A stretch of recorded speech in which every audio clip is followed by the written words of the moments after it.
And I feel like you have been going through the motions, you know, getting your work done, doing what is expected of you, tuning out distraction, tuning out your thoughts, tuning out these premonitions or these nagging feelings, because you had to take care of all these earthy, practical things. This is a picture of a farmer. He's probably got a wife, he's probably got kids, right? And he's the one laboring in the fields. He's taking care of his plants in his garden or his crops. And he is meticulously, like, just minding it day after day. Because, God forbid, if there is a poor harvest, his whole family is going to starve. So there's a lot of responsibilities riding on you for whatever reason. Some of you could have a family and you're the sole breadwinner. And if anything goes wrong with your job, you know, what's going to happen to the kids? What's going to happen to your wife? What's going to happen to the house? What's going to happen with the mortgage, the car payments? There's a lot riding on you. And then some of you might be, you know, like a head of a corporation or even a supervisor or even a manager. And if something goes wrong, you're the one that gets blamed for it. So you have to be extra vigilant. You have to be on top of your employees. You have to make sure everybody is where they're supposed to be. So there's a lot of pressure for you to do things the right way, to perform, to excel. So every minute is accounted for. So you don't have time for all these frivolous thoughts or these things, you know, quote unquote feelings, right? And others of you, I have this card, 7 of Wands. You're the fixer. You're the one that, you know, fixes everybody else's problems. You come to work and every day it's like, do this, do that, fix this, fix that. And responsibilities just mount up. You might not have even, you know, had time to take a good vacation.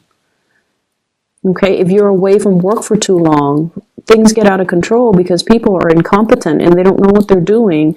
And, you know, the place might catch on fire. So you've had a lot of responsibilities and honestly, a lot of people depending on you. And I just feel like it's this pressure cooker, like it's going to implode or explode. And there has been a lot of stress. There has been a lot of stress regarding work. There has been a lot of pressure from higher ups. There has been a lot of expectations imposed upon you. And I feel like it has been very difficult. And so you sweep away your needs. You put your needs on the back burner as you get through the day to fight these battles, to take care of these, putting out fires, and to, you know, make sure that your family is well fed, make sure that your crops are growing, and make sure that everything is where it's supposed to be, and you definitely neglect your own needs. And I don't even know how to advise you because there's a lot of responsibilities that are on your plate. And honestly, you're doing what I would have done too. Take care of these responsibilities, suppress our emotions, go through the motions, and just, you know, one day at a time, right? Like that's what you're doing. But I feel like there's this yearning, there's this ache. Like, is this the best way to live? Is this all there is to life? Is this what my job is all about? Is this, you know, my destiny for the rest of my life? No, it's not. There shouldn't be a way to do this. There should be a happier way to enjoy the fruits of your labor, to go to work and be able to leave work at work, and to go home and to be around the people that you love. So this isn't your destiny. This is something that you're finding yourself in. And the only way to get rid of it is to find a way out, find a different way of doing. And I feel like you're not doing that. So here's where I can advise you. We have here the Ace of Wands. This is new passion. Okay, this is like a new project, a new source of passion, something that really stirs deep emotions and feelings within you. And this is something that you wanted to do for quite some time. You have been suppressing it. And I feel like the flame has gone out of the situation. Because of all these things that you are preoccupied with, you kind of put this wand on the back burner, and over time it just, the fire has gone out. And so it's time to find this passion again.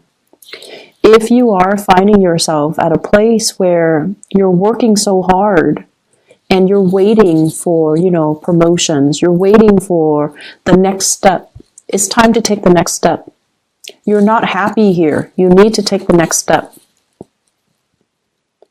And I feel for some of you, there's a lot of fear here about reputation. And let's just say this, because this did come out. Okay, like you're in an organization, right? And it's a big organization, but everybody still kind of knows everybody. And there's one position opens up, and 4 people in that organization applies for that one position. And you want to apply for it, but you're like, what if I don't get accepted or selected? And everyone's going to know that I didn't get selected. So no, I'm not going to apply for it. I don't want to be embarrassed. That's what I'm feeling is happening. And so who cares what people think? This is an opportunity that you need to go for. I feel like you might have missed out on it in the past and you regret it. You thought so-and-so was going to apply for it, but they didn't, because they were probably thinking the same thing. And so no one got the position, and then they repost the position, or somebody outside got the position. And so, now there's another opportunity coming into the picture, and you should grab these opportunities, because where you are right now, you're just in a state of like suspension, just waiting for a situation to unfold. And it's not really... It's very stressful is what it feels like to me. It's very stressful. Okay, so aside from that, let's talk about this lady, this really, really beautiful lady. And I apologize for people who are not heterosexual. Whatever images I get, I'm just going to relay it, because that's just the way the messages are meant to, come out. So you can swap the genders if you want to, okay? You can swap the genders, but either way, there's somebody that you're dealing with who is really, really attractive. Like, you're really attracted to this person. I'm seeing a lot of interracial couples, like people that are like different cultures, different races, different age groups as well. And I feel like that's why there's this natural attraction, okay? So I feel like some of you might have married somebody that, is culturally very similar to you, age-wise very similar to you, and then you realize that, you know what, we're from the same culture, from the same age group, but we have nothing in common. And then you meet somebody who's like really exotic, who's very different from you, and then you have everything in common with that person, and you're just like, what? How did that happen?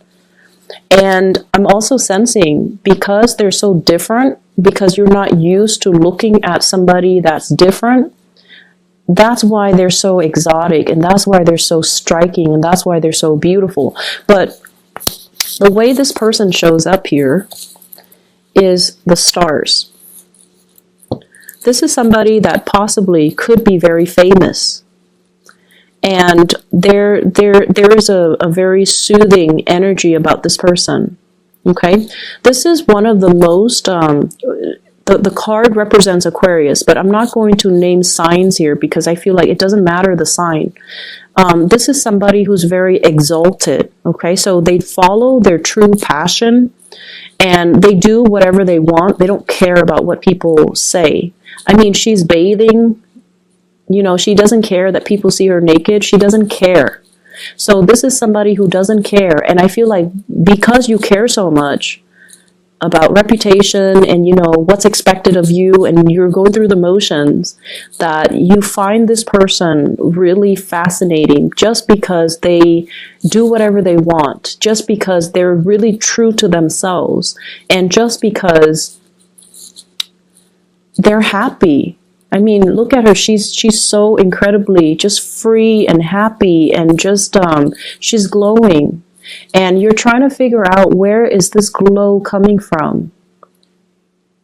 Is it external? Is it because there's a torch right here? Or is it internal because she's living her life the way that she wants to live her life? So I definitely feel you could be female watching this, and there's somebody in your life that you really admire and you wish you could be like them. You could be, you know, interested in, well, there could be somebody you're interested in, regardless of their gender, you find really beautiful. But it's not just beauty. There's something about this person that draws you to them because of their free will, because they have always listened to their heart, because they do things that normal people would be too afraid to do. And I feel like this person is trying to push you outside of your comfort zone. By being with them, there's really strong passion here, by the way, that you have suppressed for a very long time, okay? You definitely, you're carrying a torch for this person, and I almost feel like you feel it's unrequited love. You feel it's unrequited love, but it's not unrequited love, because the scene that I saw was two people who were thinking the same things. But for whatever reason, you know, it's his last day, he's going off to war, and they're not consummating their love. So it's not unrequited. It's been there the whole time. But it was hard for them to reach you as well. They were focused on their things, okay? She's focused on doing what she does as a water bearer, teaching people, taking care of things. She's always just pouring water in and out. I don't know what she's doing, but she's doing something, and you're doing something. So the two of you are just like always busy doing what Taurus do and doing what the other person does. And so there's this love here that's just never talked about, never discussed, never brought to light, and never seen the light of day. And I feel for some of you, this is a source of temptation for you, especially if you are in a relationship. If you're in a relationship, this card came out in Ten of Cups in the reverse. You might have hit a very rough spot in your relationship. You might be going through the motions in your relationship, and you might not be emotionally invested in it anymore. Or you might feel this sense of, you know, lack of compatibility with your relationship partner. The two people are like the same height. They look kind of similar. So I feel like you might be bored with the same old, you know, routine. And then this person, I have here the Chariot. And usually I think about this as like, you know, in the traditional Rider-Waite deck, you have the two Sphinx, and one is dark and one is light. So I usually think of this as like culturally dating somebody who's different, or being attracted to somebody who's very different. Or like age gaps as well, life experiences, people who have like a drastic differences in life experiences. So there's a love here that's not really getting off the ground. And we have the Devil, which is a huge source of temptation. And I feel as if, you know, it's my last day, I'm going off to war, I might not come back. And so you have to find a way to do something. Okay, you have to find a way to speak those words and to kind of like speak from the heart and not hold your emotions in anymore, because you have suppressed a lot of things. You might even be dealing with, you know, I'm not happy with this work environment. I want to get out of it. And yes, you should. And you might not have, I'm sorry, there's a pop-up on my screen. You might not have that sense of like, it's like doing things out of a sense of duty, but just going through the motions and not really being emotionally invested in it. So that's what I'm seeing here, Taurus. I do hope that we can find a solution to this so that we can clear up this energy so that it doesn't come back next week, okay? Because like I said, it's almost like you have your last chance. You're going off to war and, you know, that whole spiel, but you have to make a change here. And you have the opportunities here all around you. But I don't feel like you're making the move. I see lack of movement here. So let me just see. What is the outcome in this situation here for Taurus?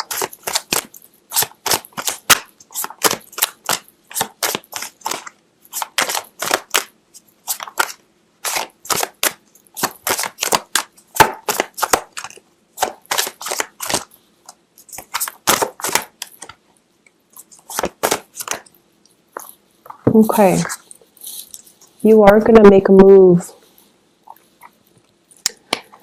The move is going to, the move that you are making, you know, the action that you are making is going to come after a lot of waiting. Okay, this is a card about fearing censorship, fearing like the judgment from other people, being burned at the stake, doing something that is not socially acceptable and feeling like you're going to get ostracized or burned at the stake. Okay, that's what it feels like to me. There's definitely a love situation that is financially laced. Love situation that you can't get out of because of financial obligations. And what I feel though, what is the outcome for Taurus? When these three cards came out, I feel like you're not making a move until, you know, you absolutely have to, until you drop the ball. Until you drop the ball. And that might be when it's too late to grab this new opportunity. That's when it might have already, all the liquids from this cup might have already run out, okay? And I feel like at that time, that's when you're going to realize what was it really important to you. And by that time, it might not come back. So the outcome for Taurus, you need to make a move this week, okay? The Mercury retrograde, I feel like what it did was, especially for the fixed sign, so Aquarius, Leo, you guys, and Scorpio, what it did was it forced you to face some truths. And I feel like it is an emotional truth. You know, does the other person love me? Do I love the other person? If I love the other person, does it even matter that they love me? So should I just tell them how I feel, even though they don't love me, or even though I might not be sure if they love me? And I feel like for other fixed signs, it was sort of like, I'm going to bare my soul, especially for the Scorpio. I'm going to bare my soul, and then the other person will let me know how they feel, and then I can lay it to rest. I feel like for the Leos, it was definitely, you know, is this partner in it with me for life? Okay, so it was like reassessing their major relationship and to figure out, is this my ride or die type of partner? And I feel like for you, it was getting you to open up. It was getting you to open up for the Aquarius people. It was forcing them to see how their actions have driven people away. And I feel like for you, it might be a similar theme, but I feel like you have been very consistent. So it was forcing you to like put your emotional needs on the front burner, put yourself on the front burner.